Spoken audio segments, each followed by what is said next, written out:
Bago po natin dito ibigay sa Camarines, i-try muna natin ng pangatlong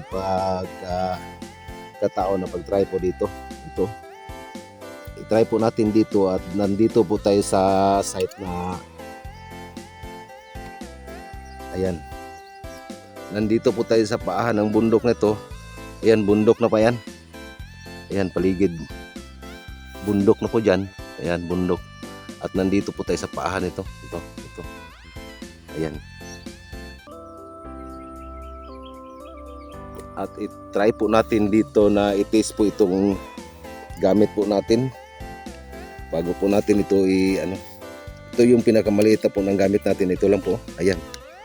Ito na po yun. Pero ang load po dito tulad ng mga video ko sa nakarang video ko, yung load po dito na maliit lang po ng load na magnesium resistor po yung ginagamit po natin dito na magmamagnet at saka function na po doon sa magnetic wire na nakaikot po doon sa magnesium resistor po natin. At ito po yung contact dito sa ayan.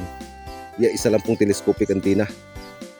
At ito lang po, napakadali lang po itong gagawin tulad ng sa video po natin na madali lang po itong sundan. Maghanap lang po kayo dito ng resistor. Maghanap lang po kayo ng resistor ng TV, yung magmamagnet. Itapat nyo lang yung malaman nyo pag magmamagnet na po yung resistor po natin. Itapat nyo lang po yung tulad ng ginagawa ko, yung kutsilyo. Ganyan nyo po kahit anong bakal. Ganyan lang kahit anong metal, pag ganyan po, pag makadikit po yun na po, magnesium na po yun na resistor. Okay, ganito lang po. Ito, napakaliit lang po. Then pagkatapos, mayroon na po tayong hawakan. Ito, handle po natin. At saka, ito yung PVC pipe na may maliit na bearing. Ito, ayan. Then pagkatapos, lang po natin dito nakaharap. Dito, ayan. Ayan, ganyan lang. Parang nakaklip lang po siya dito sa PVC pipe po natin. Ganyan, ito. Lang po to, parang lang po ng plastic lang po ng pintel pin yung ginagamit natin. Yung pasok natin dito, itong handle.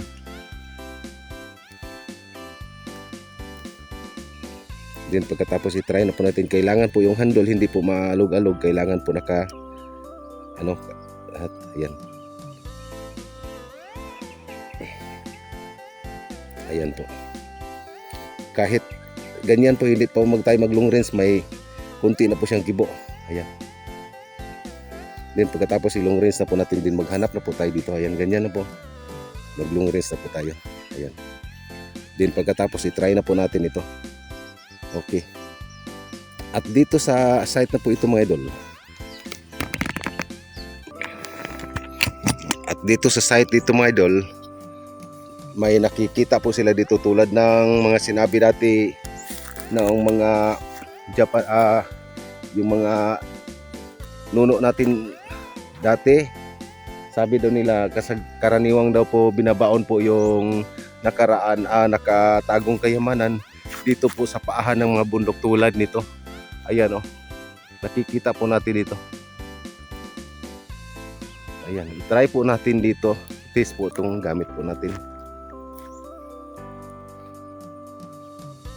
Malalaman po natin pag may kibo po siya, may po dito. Pangatlong test na po natin dito mga idol ha. Ayan po. Importante na walang kahit kunting hangin para po mas madali po nating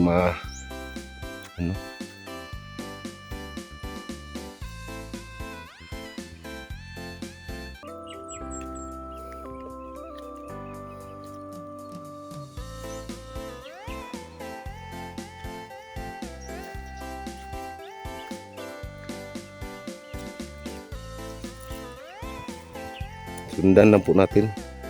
Then pag may umikot na po siya ng kunti, malalamon na po natin doon.